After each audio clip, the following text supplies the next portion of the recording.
How to add any network to Keplr wallet. Hello everyone, welcome to our channel. Let's see how we can do it.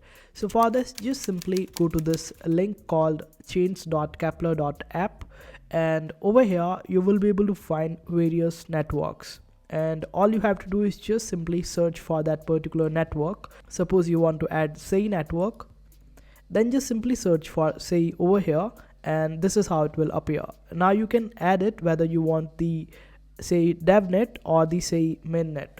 And for adding, just simply click on add to Keplr. I have already added say, so when I go to my Keplr wallet and click on the manage chain visibility, I will be able to see say over here. When I type say, I will be able to see it. I can just simply select it and then click on save.